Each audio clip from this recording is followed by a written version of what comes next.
नमस्कार प्यारे दोस्तों, एक बार फिर आपके लिए लेके आ गए हैं बहुत ही हेल्पफुल वीडियो। जी हाँ दोस्तों, हमेशा की तरह एक बार फिर महत्वपूर्ण क्वेश्चंस की सीरीज के साथ हम आ गए हैं। और दोस्तों ये वो क्वेश्चंस हैं जो किसी न किसी एग्जाम में पहले पूछे जा चुके हैं और आगामी एग्जाम्स में इनके पूछे जाने की पूरी संभावना है। कई दोस्त हमारे लिखते हैं कि मैडम जो क्वेश्चंस हैं वो काफ़ी सरल हैं या क्वेश्चंस का लेवल बढ़ाइए। तो हम आपको बता दें कि ऐसे क्वेश्चंस एग्जाम में आपको पूछे जाएंगे जो ना तो बहुत टफ होते हैं और ना ही बहुत सरल होते हैं। तो लगातार इन इंपॉर्टेंट क्वेश्चंस का रिवीजन करते रहिए और जो भी पेपर सभी होने वाले हैं, पिछले 2-3 महीने का टाइम ही आपके पास रह गया है, तो उसको पूरी तरह से यूटिलाइज कीजिए। हमारे वीडियोस को देखते रहिए और सफलता प्राप्त कीजिए इन सभी परीक्षाओं में। इसी उद्देश्य से, आपकी तैयारी के उद्देश्य से ये चैनल बनाया गया है। So let's start with question number 1 कि Cooper's 12 minute run walk test measures, यानी कि कूपर का जो 12 मिनट रन वॉक टेस्ट है तो वो कौन से स्किल को मेजर करता है। तो सभी ने करेक्ट आंसर गैस ही कर लिया होगा।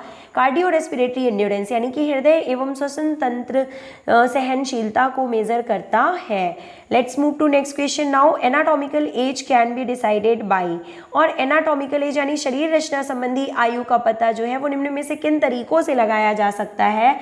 And the correct answer is option number 4, ossification of bone, यानी कि हड्डियों से जो है इसका पता लगाया जा सकता है। Let's move to next question now. And the next question is asking कि in long jump wind velocity is measured for the period of. तो देखिए ये वो इंपॉर्टेंट क्वेश्चन है जो 2021 टीजीटी यूपी टीजीटी में एज इट इज पूछा गया था कि लंबी कूद प्रतियोगिता में वायु का वेग कितने समय के लिए होता है। And correct answer is option number C, यानी कि 3, यानी कि 5 second. Long jump wind velocity is measured for the period of 5 seconds. Reactive method is also called, और देखिए बोला जा रहा है कि रिएक्टिव मेथड जो है उसे किस रूप में जाना जाता है, प्रक्रियात्मक विधि को यह भी कहते हैं। तो इसका आंसर मुझे क्लियर नहीं है, लेकिन मेरे हिसाब से प्रतिक्रियात्मक, यानी कि कंसेंट्रिक, इसेंट्रिक या पॉलीमेट्रिक से इसका संबंध हो सकता है। तो थोड़ा सा डाउट है मुझे, इसका आंसर भी आप कमेंट बॉक्स में लिखिएगा। वैसे मेरे अकॉर्डिंग इसका जो आंसर है वो प्लायोमेट्रिक होगा। Let's move to next question. क्योंकि सेंट्रिक एंड कंसेंट्रिक तो जो होते हैं वो दोनों ही आइसोटोनिक में आते हैं, तो plyometrics is correct answer. Next, अस्थि मांसपेशियों को क्रमशः अवरोही क्रम में यहाँ पे व्यवस्थित करना है। जी हाँ दोस्तों, देखिए यहाँ पे मसल्स का जो ग्रुप है वो दिया हुआ है, उसको आपको डिसेंडिंग ऑर्डर में यहाँ पे अरेंज करना है। तो देखिए सबसे पहले जो हमारे बॉडी में पाई जाती है मसल, वो कौन सी है, तो पेक्टोरलिस मेजर नंबर 1 पे होगी, ठीक है, जिसे थ्रोअर मसल कहते हैं। ओके, देन ये नंबर 1 पे हो गई। नंबर 2 पे उसके बाद रेक्टस एब्डोमिनस या ग्लूटियस मैक्सिमस। तो यहाँ पे होगा आपका रेक्टस एब्डोमिनस, जो कि स्टमक यानी कि एब्डोमेन की मसल्स होती हैं। तो ये हो जाएगा नंबर 1 हो जाएगा यहाँ पे। देन रेक्टस एब्डोमिनस होंगी नंबर 2 पे। फिर ग्लूटियस मैक्सिमस यानी कि हिप मसल आएंगी, ये भी सही है। आपको डिसेंडिंग ऑर्डर में बताना है, यानी कि ऊपर से नीचे की ओर जाना है। और देन लास्ट में आएगा आपका गैस्ट्रोक्नोमियस, जिसे कि काफ मसल के रूप में जाना जाता है, जो कि पैर में पाई जाती हैं। तो ये 4 नंबर पे आएगा। तो करेक्ट आंसर जो है वो ऑप्शन नंबर 1 यहाँ पे सही है।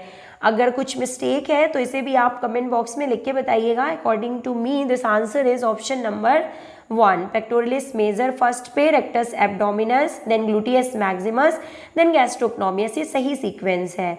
Next question, arrange the following phases of presentation techniques in correct sequence. और आपको बताना है कि जो प्रेजेंटेशन टेक्निक है, प्रस्तुतिकरण के चरणों को आपको यहाँ पे सही सीक्वेंस में व्यवस्थित करना है। तो देखिए सबसे पहले होता है डिमॉन्स्ट्रेशन, यानी कि एक फिजिकल एजुकेशन टीचर डिमॉन्स्ट्रेशन करके दिखाता है बच्चों को स्किल का। उसके बाद फिर क्या करता है, वो यहाँ पे एक्सप्लेनेशन करता है, ओके, और करने के बताने के बाद, और उसके बाद प्रैक्टिस करवाएगा स्किल जो उसने बताया, जो समझाया उसको करने को कहेगा बच्चों को, और उसके बाद फीडबैक। तो ये यहाँ पे करेक्ट आंसर है। तो ऑप्शन नंबर जो 2 है वो सही है कि 1, 2, 3, 4 ये भी करेक्ट आंसर है। ओके दोस्तों, अगर किसी भी क्वेश्चन में गलती होती है तो आप हमें बता सकते हैं कमेंट बॉक्स में लिख के। और क्वेश्चंस को ज़रा ध्यान से पढ़िए। डिमॉन्स्ट्रेशन के बाद एक्सप्लेनेशन होगा और then practice then feedback. Okay, let's move to next question. प्रदर्शन, व्याख्या, अभ्यास एवं प्रतिपुष्टि।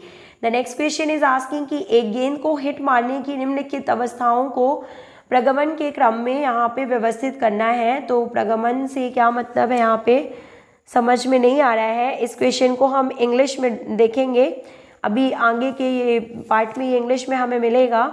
सो let's move to next question. Arrange the stages of acquisition of knowledge in sequencing order. और यहाँ पे बोला जा रहा है कि ज्ञान प्राप्ति की अवस्थाओं को क्रमबद्ध करना है आपको। तो देखिए दोस्तों, क्वेश्चन में पूछा गया है कि ज्ञान प्राप्ति की अवस्थाओं को आपको क्रमबद्ध रूप में अरेंज करना है सीक्वेंस में। और करेक्ट आंसर हम आपको पहले यहाँ पे बता देते हैं। ऑप्शन नंबर 4 इज करेक्ट, यानी कि सबसे पहले आता है सेकंड नंबर जो कि है आपका इंफॉर्मेशन, ये है, ये सबसे पहले आएगा। Then after that this is first number, then analysis number 2 पे, then after that fourth number यानी कि application is there and then evaluation. तो ये सही सीक्वेंस है। देखिए आपने सही आंसर यहाँ पे देख लिया है कि जो arrange the stages of acquisition of knowledge ज्ञान प्राप्ति की अवस्थाओं को क्रमबद्ध रूप में अरेंज करना है। तो इन्फॉर्मेशन नंबर 1 पे, then analysis, then application, then evaluation, ये करेक्ट सीक्वेंस है। तो option number 4 is correct here. Let's move to next question. Arrange the skeletal muscles sequentially in descending order. तो पहले ही हमने आपको इसका करेक्ट आंसर बता दिया है और जो करेक्ट सीक्वेंस है वो 1 2 3 4 ही है यहाँ पे। तो ऑप्शन नंबर 1 सही है। Let's move to next question. Training cycle में संक्रमण काल का ध्येय होता है, यानी कि जो ट्रेनिंग पीरियड्स होते हैं, उनमें ट्रेनिंग साइकिल जो होते हैं उनमें जो रिकवरी पीरियड होता है, संक्रमण काल यानी रिकवरी पीरियड का मुख्य लक्ष्य क्या होता है? तो पुनर्लाभ यानी कि रिकवरी। संक्रमण काल यानी कि ट्रांजिशन पीरियड का मुख्य लक्ष्य रिकवरी यानी कि पुनर्लाभ होता है। Let's move to next question and the next question is asking that professional ethics in physical education include, यानी कि शारीरिक शिक्षा के व्यवसायक आचरण शास्त्र में शामिल है। तो निम्न में से क्या शामिल है? देखिए पहले आप यहाँ पे गेस कीजिए आंसर। तो देखिए मोरल वैल्यूज तो शामिल होता ही होता है, सभी चीज़ों में, सभी सब्जेक्ट्स में, हर टॉपिक में मोरल वैल्यूज शामिल होती हैं।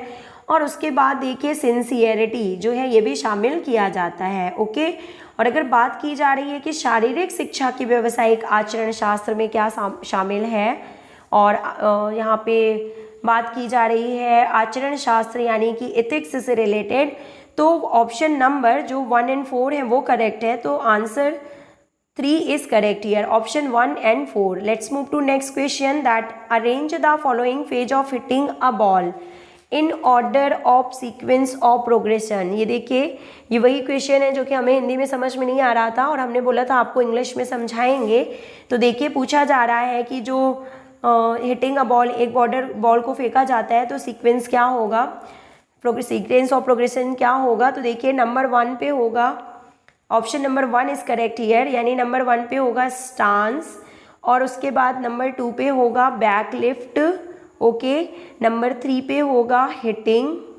ठीक है, option number this sequence number 1, number 2, number 3 and then number 4, यानी कि सीक्वेंस ऐसा होगा stance, back lift, hitting and follow through. तो option number 1 is correct here. Okay, let's move to next question and the next question is asking blueprint of team competition plan is called. हाँ, ये देखिए दोस्तों, ये है कि team प्रतियोगिता की योजना की रूपरेखा को क्या कहते हैं? तो इसका answer the blueprint of team competition plan की जो कंपटीशन प्लान जो होता है उसका जो ब्लूप्रिंट होता है उसे स्ट्रैटेजी कहते हैं, यानी इसे रणनीति के रूप में जाना जाता है।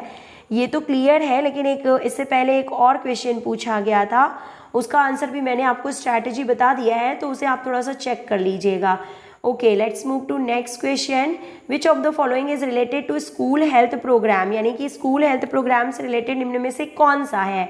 और कीपिंग हेल्थ रिकॉर्ड इज बिल्कुल सही ऑप्शन है, स्वास्थ्य रिकॉर्ड रखना, क्योंकि स्कूल हेल्थ प्रोग्राम में ये शामिल होता है कि बच्चों के रिकॉर्ड्स को रखा जाता है, उनकी जो उनकी हेल्थ से रिलेटेड जो भी प्रॉब्लम है उसके बारे में टीचर्स को और स्कूल मैनेजमेंट को पता होना चाहिए और उसके अकॉर्डिंग ही उसे हमें फिजिकल एक्टिविटीज़ में किस गेम में पार्टिसिपेट कराना है या अदर कोकरिकुलर एक्टिविटीज़ में, इस बात का ख्याल रखा जाता है। तो option number 1 is correct here.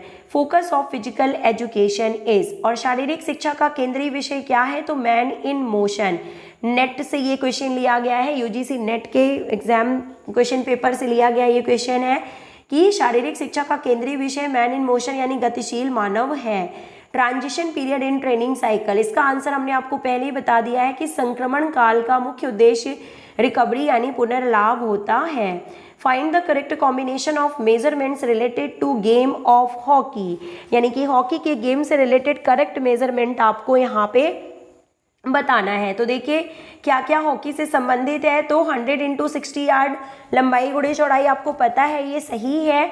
और जो 16 यार्ड डी जो होता है, डी एरिया वो 16 यार्ड का होता है। तो option number 2 and 4 is correct here. तो कौन सा ऑप्शन यहाँ पे सही है, देखिए question option number 4 is correct कि 2 और 4 जो है उनका जो संबंध है वो हॉकी से है, तो ये सही आंसर है। Let's move to next question. Arrange the following steps of managing a sports program, यानी कि एक खेल कार्यक्रम को आयोजित करना है, अगर आपको कोई भी प्रोग्राम स्पोर्ट्स प्रोग्राम ऑर्गेनाइज करना है तो किस तरह से आपको तैयारी करनी होगी उसके एग्जीक्यूशन के लिए। काफ़ी अच्छा क्वेश्चन है देखिए। तो दोस्तों आप इसका आंसर हमें कमेंट बॉक्स में लिख के बताइएगा, क्योंकि आप हमारे वीडियोस को देखते हैं और लगातार आंसर करते हैं तो हमें अच्छा लगता है। मिलते हैं हम आपसे नेक्स्ट वीडियो में।